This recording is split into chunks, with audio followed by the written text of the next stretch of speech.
जय महाराष्ट्र. कालपासून अनेक मेळाव्यांना मी भेटी देत आहे. अर्थात जेव्हा मी इथून तिथे कुठूनही कुठे जात असताना माझ्या गाडीची काच नेहमी खालतीच असते आणि लोकांकडून जो काही मला एक प्रतिसाद मिळत आहे, आपले मेळावे तर तुफान होत आहेत. आज पण मी बघत होतो, सकाळी सॅन्टा क्रूज मध्ये होतो आमच्या, काल वरळीमध्ये होतो, भायखळा, परळ, सगळे हे विभाग एक एक विभाग स्वतःचे मेळावे घेत आहेत. आणि तुम्हाला अक्षरशः सांगतो, दुर्गाताई तुमच्याकडे येऊ नाही शकलो काल, पण अक्षरशः सांगतो, आजचं आणि कालचं जे मी चॅलेंज दिलेलं आहे या बंडखोर फुटीरवाद्यांना, जे स्वतःला विकून गेलेले आहेत, त्यांना चॅलेंज दिले, जर हिंमत असेल तर राजीनामे द्या, निवडणुकीत उतरा, प्रत्येकाला पाडल्याशिवाय राहणार नाही.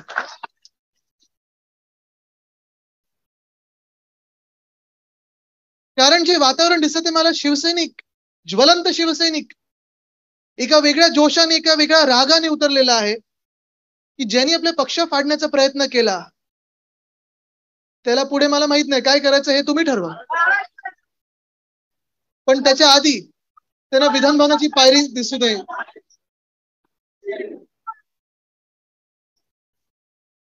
महाराष्ट्र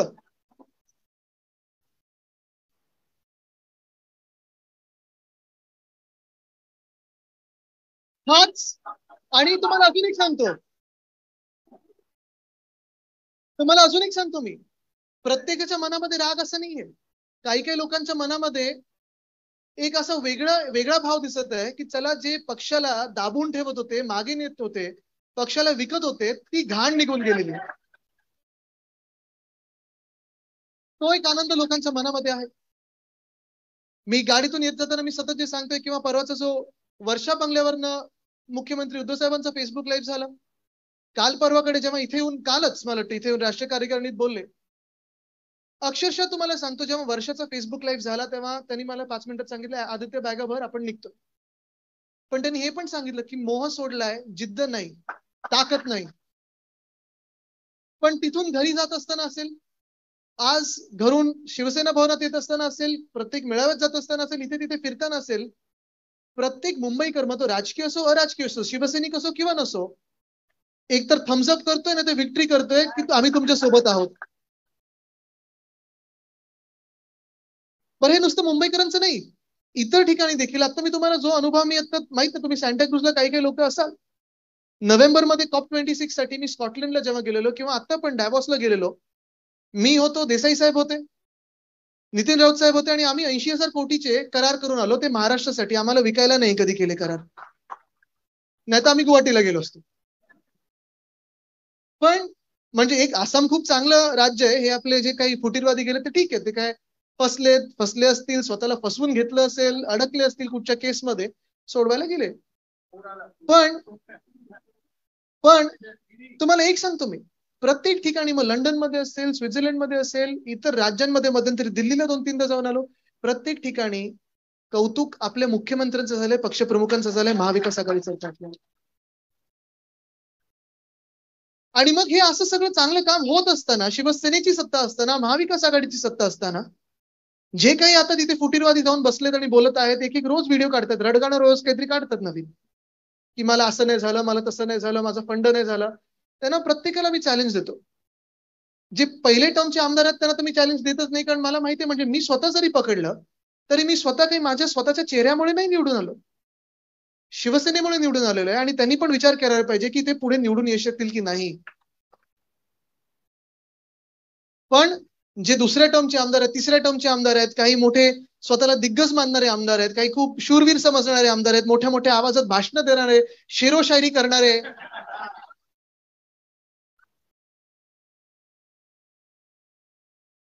म्हणजे तुम्हाला सांगतो, खरोखर सांगतो, काल काल रात्री मी आणि आई बोलत बसलेलो, आणि मी आईला हेच सांगत होतो, की आई, कदाचित मला राग तर आलाच नाहीये, पण मला लाज वाटते, की असल्या विकाऊ माणसांबरोबर, जे स्टेजवर हिंदू का राजा बैठा है, हिम्मत हो तो आजा, आणि काय शेरोशायरी करायचे, शिवसेनेबद्दल करायचे. अहो, खरी ताकद ही आमच्या शिवसैनिकांमध्ये आहे, तुमच्यामध्ये कुठे आहे?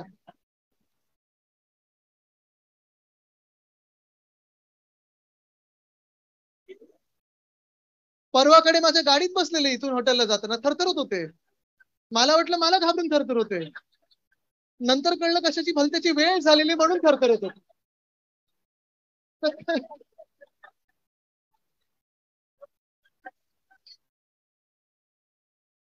दुसऱ्या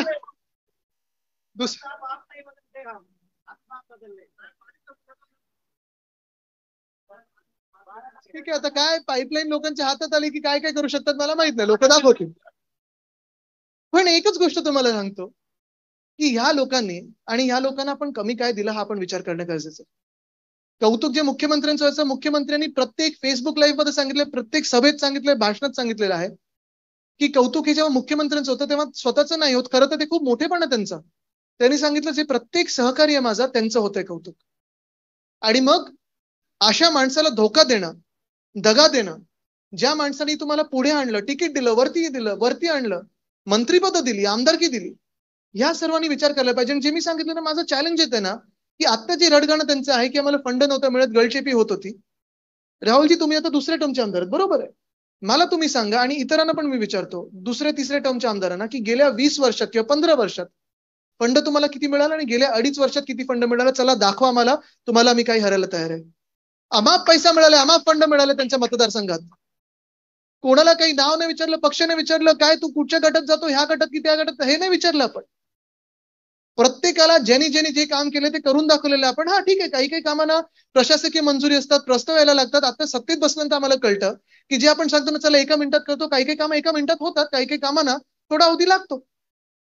पण हे सगळं होत असताना सत्ताधारी पक्षातून विरोधी पक्षात जायचं, स्वतःला मी जे ऐकतोय टीव्हीवर जे काही किमती लावलेल्या आहेत, प्राइस टॅग, म्हणजे मी फुटबॉलसाठी बिडिंग बघितलेलं आहे, IPL साठी बिडिंग बघितलेलं आहे,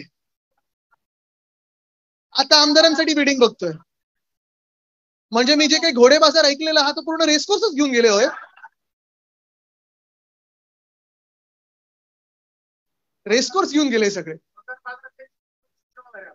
ते तर आहेच. नाही नाही, आपल्या मनात किंमत शून्यच आहेत आणि आता काय चोर बाजारात मिळतील असे. पण तुम्ही नियत बघा त्यांची काय आहे, त्यांची लायकी बघा काय, कसा विचार असतो बघा. हे जे काही 10-12 आणि त्यांचे जे नेते ज्यांना खूप शूरवीर आपण समजायचो, बंड करायचा होता तो कुठे करायला पाहिजे होता त्यांनी? पहिलं तर हिंमत असती. खरं तुम्हाला एक अजून गोष्ट सांगतो, आज सकाळी मी बोललोय ती कोणाला माहिती नाही, 20 मेला बरोबर ही सगळी कुरबुरी आपल्या कानावर येत होती.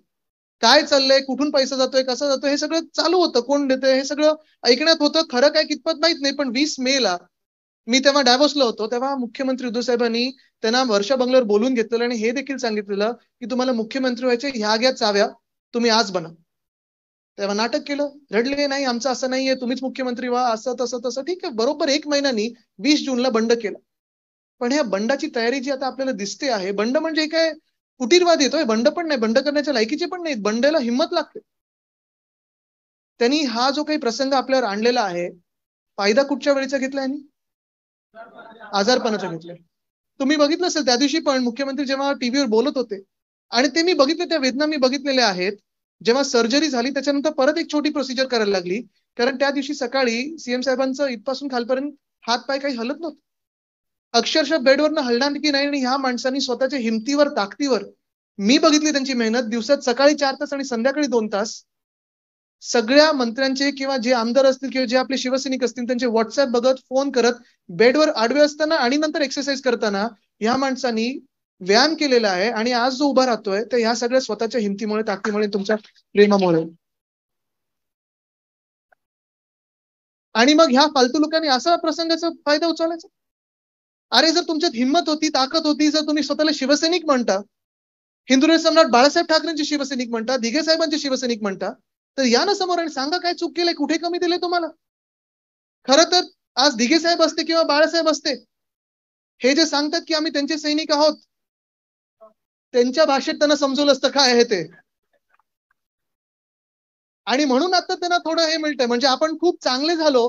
आणि आता उद्धव साहेब हेच सगळ्यांना सांगतात की माझ्या चांगुलपणाचा फायदा किंवा मी जे काय चूक केली ह्यांच्याबरोबर चांगलं राहून, पण शिवसैनिक म्हटल्यानंतर, आपला माणूस म्हटल्यानंतर आपण विश्वास ठेवतोच, अंधविश्वास ठेवतो.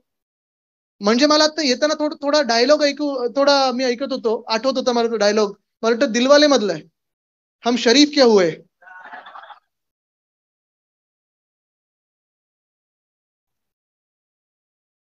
पुरी दुनिया ही बदमाश हो गई. आहोत आपण दिलवाले आहोत, पण ह्याचा हा अर्थ नाही लागत की जे काही चाललं त्यांचा जो खोटारडेपणा आहे तो महाराष्ट्र सहन करेल. खोटारडेपणाची चिरफाड करायला मी तर निघालोच आहे. माझी अपेक्षा हीच आहे की तुम्ही पण रस्त्यावर उतरून प्रत्येक घरोघरी जाऊन त्यांचा खोटारडेपणा चिरफाड केली पाहिजे. आज अनेक तरुण इथे आलेले आहेत, तरुण मुली आहेत, तरुण मुलं आहेत. काही ठाण्यातून आणि कल्याणमधून जे आलेले, डोंबिवलीमधून आलेत, मी खास त्यांचं कौतुक करतो. काल पण ठाण्यातून आलेले, आज भिवंडीतून पण होते, अंबरनाथ मधून आलेले आहेत. आता माझ्याकडे भिवंडी ग्रामीण मधून आलेले आहेत. त्यांनी सांगितलं की त्यांनी पदाधिकारी मेळावा घेतला आणि आधी जेवढी गर्दी व्हायची त्याच्यापेक्षा जास्ती लोक तिथे आलेले आणि शिवसैनिक उपस्थित होते. काय कमी दिला आपण त्यांना? पक्षात एवढं मोठं स्थान दिलं. आणि आता मला कळायला लागलेलं आहे, काल पण ही सगळी जी टीम होती, जुने शिवसैनिक आणि नवीन शिवसैनिक, या सर्वांनी मला सांगितलं की साहेब आम्हाला तुमच्यापर्यंत येऊच द्यायचे नाहीत, वाशीचा पूल क्रॉस करू द्यायचेच नाहीत. ही यांची वृत्ती होती.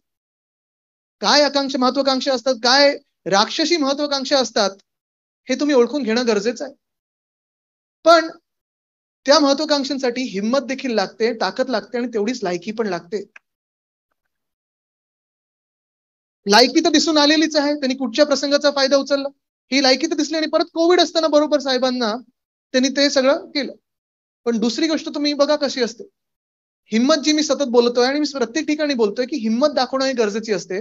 कारण हिमतीने आज ही सगळी तरुण मुलं मुली इथे आलेली आहेत.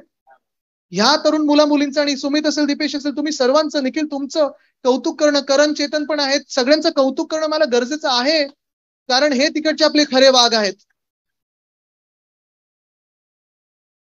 तुमच्या सोबत मी आहे. हिंमत जी लागते, जसं मी सांगितलं, बंड करायचं होतं ना, ते इथं पहिले येऊन बोलायचं होतं. तुम्ही शिवसैनिक आहात, एक शिवसेना परिवार आहे. जेवढं प्रेम, जेवढा विश्वास तुमच्यावर टाकलेला, तो कदाचित कोणावरही टाकला नव्हता. एवढा विश्वास आणि प्रेम आणि तेवढी ताकद तुम्हाला दिली होती. जे खातं कुठचाही मुख्यमंत्री सोडत नाही, गेले 50 वर्षात कधी सोडलं नाही. एवढीचं खातं असेल, MSID सारखं मोठं खातं दिलेलं, कधी विचारलं नाही की कुठचं काम होते, कोण उद्घाटन करते, कोणाचे बॅनरवर फोटो आहेत, कधी हे मुख्यमंत्र्यांनी विचारलं नाही. पण इथे हिंमत नाही करायची, ना ठाण्यात हिंमत करायची, ना मुंबईत हिंमत करायची, ना महाराष्ट्रात हिंमत करायची. बंड करायला गेलात कुठे, तर त्या सुरतेमध्ये. तिथून 2 शूरवीर आपले निघून आले, मग पुढे कुठे जायचं? गुवाहाटीमध्ये. म्हणजे कुठून कुठे आता पुढे कुठे जातील मला ऐकू ते, गोवा काय, मुंबईत काय, कुठे? म्हणजे एवढी हिंमत जर असेल, एवढी ताकद असेल, आणि जे काय परवा मी काल क्लिप बघितली, एक कालची क्लिप वेगळी,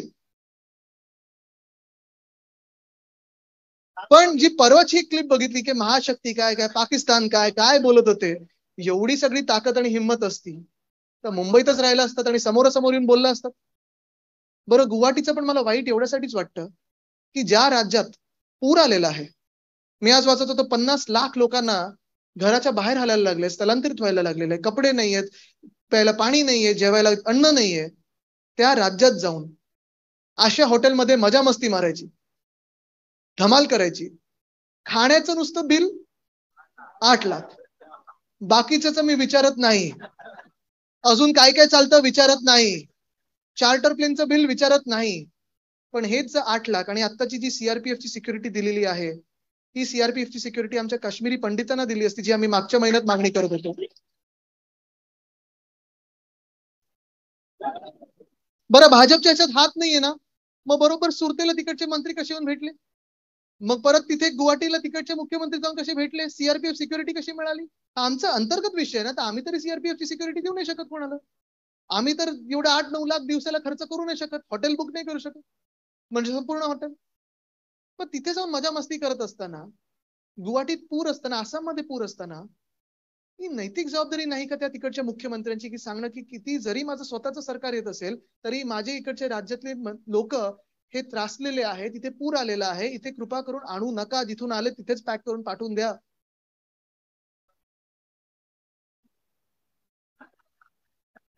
मला वाटतं वेडेपणाचा एकत्रच पूर आलेला आहे सगळीकडे. पण ह्या अशा लोकांबरोबर आपण थोडी लढाई करायची आहे. लढा आता आपलं सुरू होतं. म्हणजे मागचे जर 2 बंड आपल्याला आठवत असतील, हिंदू सम्राट बाळासाहेब ठाकरेंनी एक बंड तर तिथेच चिरडून काढलेला. दुसरा बंड आपल्याला साधारण 1 ते 1.5 वर्ष लागली. लढाई आपल्याला वाटली तेव्हाची मोठी होती, पण जर आता मागे बघितलं तर 2 वर्षात आपण संपून टाकलेला तो लढा. हा लढा जो आहे ह्याला 2 आठवडे पण लागले नाही पाहिजेत.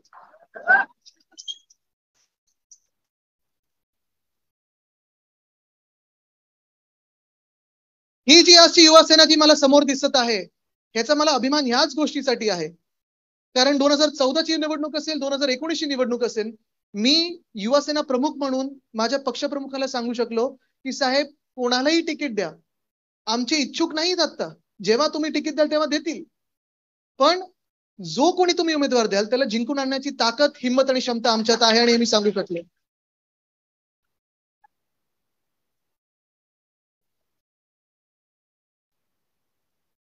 एका निष्ठेने आपण पुढे आलेलो आहोत. शिवसेना पक्ष म्हणून आपण पुढे आलोत आणि आपल्या सर्वांना माहिती आहे की आपण सगळी तरुण मंडळी जी आहे आपली वेळ जेव्हा येणार तेव्हा येणार. आज आपले राहुल पाटील आमदार म्हणून आहेत, दुसरे टर्मचे आमदार आहेत, चांगलं काम करत आहेत. अनेक नगरसेवक आहेत, अनेक पक्षात मोठ्या मोठ्या पदांवर आलेले आहेत आणि आपली पण सर्वांची जी जबाबदारी आहे, जिम्मेदारी आहे ती सुरू तर झालेलीच आहे, पण आजपासून दुप्पट झालेली आहे.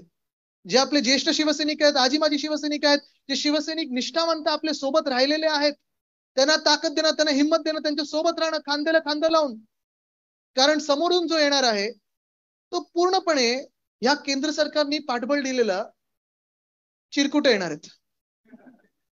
कसं असतं की डास जेव्हा येतात तेव्हा आपल्याला कळत नाही खिडकीतून येतो, दारातून येतो, कुठून येतात. गुड नाईट आपल्याला लावायचं आहे, कारण हिंमत असती. जर हे वाद असते तर पडून गेलेच नसते. आज पण मी चॅलेंज दिलेलं आहे तुमच्या समोर आणि तुमच्या साक्षीने चॅलेंज देत आहे की चला एक तर ज्यांना ज्यांना परत यायचं आहे, कारण मला माहिती आहे 10-12 जे फुटीर आहेत ते आहेत, पण त्याच्यातून 15-16 असे आहेत जे अजूनही तिथे त्रासलेले आहेत, किडनॅप झाल्यासारखे आहेत. बरं ह्यांना काय वाटलेलं पहिलं हे जातील एकदम शान मध्ये थाटात जातील, जसे इथे वागायचे, आपण जशी वागणूक द्यायचो, सगळे जाऊन पाया पडतायत, सगळे जाऊन भेटतायत, सगळे जाऊन बोलतायत, तसं नाही झालं. तिथे गेल्यानंतर कैदी झाले, कैदी झाले, जे इथून जातात ते कैदी होतात.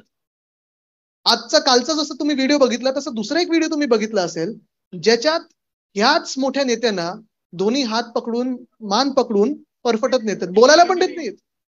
एनडीटीव्हीवर आला तुम्ही, बोलायला पण नाही देतात. प्रत्येक बाथरूम मध्ये 5 पोलीसवाले लावलेले आहेत, सीआरपीएफ सिक्युरिटी लावलेली आहे. नाही खरंय, खरंय, हे तुम्ही विचारून बघा, तिथे विचारू नका नाही तर तुम्हाला पण खेचतील.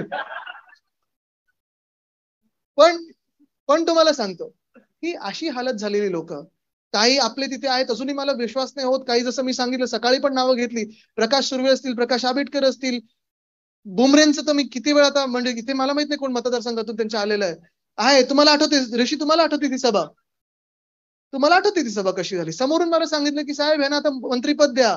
मुलं ठीक आहे डन, दिलं. दुसऱ्या मामाने सांगितलं कॅबिनेट द्या. मुलं चला डन, मी उद्धव साहेबांना सांगतो यांना दिलं. बरं मी काय नुसतं शब्द टाकला, माझ्या सांगण्यावर नाही, उद्धव साहेबांनी दिलं, नाहीतर लोकांना वाटेल मी पण आता गट जमायला लागलो. पण तिसरे बोलायला लागले तर खातं सांगतो, मी खातं नका सांगू.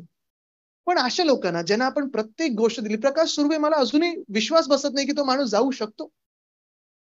परवा देखील माझ्यासोबत होता माणूस, धक्काबुक्की करायला तिथे असेल, समोरून जे चालत येतो ते आपल्यावर त्यांना ढकललं त्यांनी आणि मला गाडीत सांगितलं साहेब काय हो मी तुमच्या सोबत राहीन. आणि तो माणूस दिलीप लांडे असतील, हे सगळे रोज माझ्या ऑफिसमध्ये बसून प्रत्येक मुंबईकरांना जी काही सेवा करतो ती काम करून घेणारी लोक असतील, मी कुठेही त्यांना नाही बोललो नाही. तसं प्रत्येक जिल्ह्यात ज्यांना ज्यांना फंड दिलाय मी, आणि हेच मी सांगतो तुम्हाला की मी जो काही फंड दिलाय तो त्यांच्यावर उपकार नाही केलाय.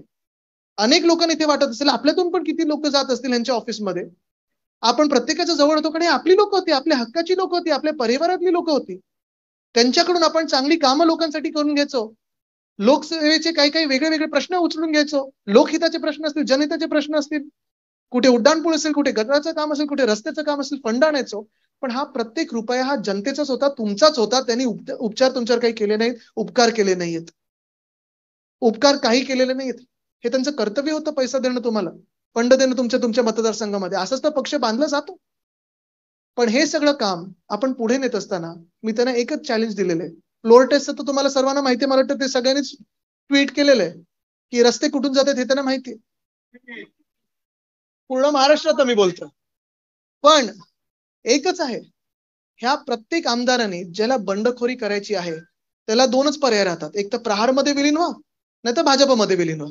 स्वतःचा गट बनवू शकत नाहीत, धनुष्यबाण मिळणार नाही आणि शिवसेना नाव वापरायचे लायकीचे नाहीत.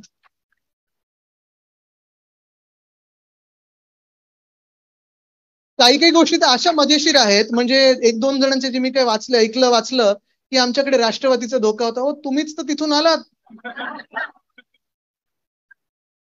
एक दोन आहेत एकदम हळूहळू आवाजात बोलणारे, थोडा वेळ घेऊन बोलणारे. तिथे राष्ट्रवादी मग आणि मग सांगतात ही बाळासाहेबांची सेना नाही. तिथे तिथे महत्वाचं म्हणजे अर्धे लोक हे जे निवडून आलेले आहेत त्यांना आठवत नसेल कदाचित, कारण निवडून आल्यानंतर कधी कधी असं होतं की 2 पावलं वरती 2 फूट वरती सत्तेच्या माझ्यावर चाललोय. पण आपण जमिनीवर राहणारे लोक आहोत, आपल्याला परिस्थिती माहिती असते. काही काही लोक तर असे आहेत 500 मतांनी आले, 1000 मतांनी आले. विरोधात जरी काँग्रेस एनसीपीचे लढले असतील तरी बंडखोर कोणाचे होते? बंडखोर उभे कोणी केले होते? कोणाच्या विरोधात उभे केले होते? आणि हेच आमदार आता परत तिथे जाऊन त्यांच्या मांडीत बसू इच्छितात. कसं चालणार? काय चालणार?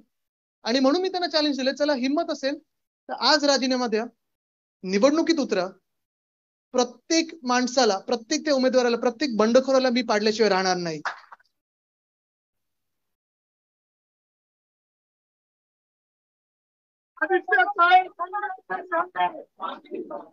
त्यांनी त्या सगळ्या बंडखोरांनी विचार करावा, पक्का विचार करावा. कारण तुम्हाला 2-3 गोष्टी सांगतो जे माझ्या, तुम्हाला पण सगळ्यांना कदाचित आजोबांनी सांगितले असतील. आजोबा म्हणजे हिंदू सम्राट बाळासाहेब ठाकरेंनी, माझ्या वडिलांनी सांगितले असतील. पहिली गोष्ट म्हणजे एक, ज्यांनी शिवसेनेसोबत बंडखोरी केली आहे त्याचं पुढे काय झालं हे तुम्हाला माहिती आहे. विधान भवनाचं असेल, लोकसभेचं असेल, कधी पायरी बघितलेली नाहीये, कधीच नाही. गुलाल नाही आणि गुलाबी नाही, नुसतं काटे टोचलेत. पण दुसरी गोष्ट तुम्हाला सांगतो, हे जे काही आज स्वतःला विकून तिथे गेलेत, म्हणजे आज तुम्ही बघा कृषी मंत्री, खरं पेरणी आता होते की नाही, पाऊस येतोय की नाही हा विषय चालू असताना कृषी मंत्री कुठे आहेत? जिथे पूर आले तिथे गेलेत. जिथे पूर आले तिथे गेलेत. कोण डोंगर बघतंय, कोण दरी बघतंय, कोण झाडं बघतंय. म्हणजे काय काय चाललंय? पण हे उत्तर जरी मी आज सकाळी बोललो होतो की हे उत्तर मला समोर बसून विधान भवनात मी नुसतं हाताची घडी तोंडावर बोट ठेवून त्यांच्या डोळ्यात डोळे घालून बघणार आहे की आम्ही चुकीचं काय केलं आणि कमी काय दिलं, एवढंच बघणार आहे. ते डोळे मिळू शकतात का बघा. पण दुसरं उत्तर मला त्यांच्याकडून पाहिजे की त्यांच्या, नाही थांबा, पण ते घरात किंवा स्वतःच्या आरशामध्ये कसं बसू शकतात जेव्हा आपल्या मतदारसंघांमध्ये आपले लोक विचार करतात की हे गेले कुठे, कशामुळे? जो काही पैसा त्यांना मिळाला असेल, जे काही मी आज वाचतोय पेपरमध्ये असेल, टीव्हीवर असेल, त्या पैशातून किती लोकांच्या हातात ते पुढे तो पैसा देणार आहे, किती जनतेच्या हातात देणार आहे? त्यांच्या मुलांनी हा विचार करावा, त्यांच्या बायकांनी हा विचार करावा, त्यांच्या परिवारांनी विचार करावा की कुठच्या तोंडाने तुम्ही दाखवणार की माझा नवरा किंवा माझे वडील किंवा माझा भाऊ पैशासाठी विकला गेला आणि गद्दार झाला शिवसेनेसाठी आणि त्या जनतेशी गद्दारी केली. माझ्या पणजोबांनी जे माझ्या आजोबांना सांगितलं, माझ्या आजोबांनी जे माझ्या वडिलांनी मला सांगितलं, तेच मी आज तुम्हाला सांगतोय. एकच आम्ही ह्याच्यावर जगतो की पैसा येतो जातो आणि पुन्हा येतो, पण नाव एकदा गेलं की नाव परत येत नाही. ते नाव जपा.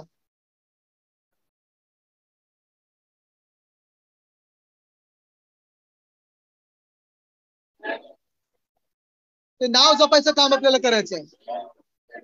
आणि आज सकाळी पण मी सांगितलेलं, कोणीतरी मला काल मेसेज केला की काही दिवसांसाठी तुमचं नाव ठोकरे करा.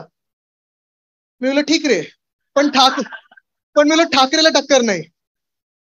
ही ताकद, हे प्रेम, हे शिवसैनिकांचं जे प्रेम आहे. आणि जसं मी सांगितलं, राजकीय अराजकीय सगळ्यांना एक वाटतंय की महाराष्ट्रात जे चाललेलं ते चांगलं चाललेलं, पण एक उत्तर केंद्र सरकारला, महाराष्ट्राला नाही, देशाला नाही तर जगाला द्यायला लागणार आहे की आपल्या देशात लोकशाही उरलीये की नाही उरली. त्यांच्या इमेजवर हा मोठा एक डाग राहणार आहे की जिथे आपल्याला दिसतंय की केंद्र सरकार ह्या बंडाच्या किंवा ह्या फुटीरवाद्यांच्या किंवा ह्या सगळ्या खेळाच्या मागे जेव्हा उभं राहतं, तेव्हा आपला देश हा चायनाच्या दिशेने चाललेला आहे की 1937, 40 ह्या जर्मनी म्हणजे नाझीच्या वेळीच्या दिशेने चाललेला आहे. हा त्यांना विचार करायचा आणि जगाला त्यांना उत्तर द्यायचं आहे, आपल्याला नाही. धन्यवाद. जय हिंद, जय महाराष्ट्र, वंदे मातरम.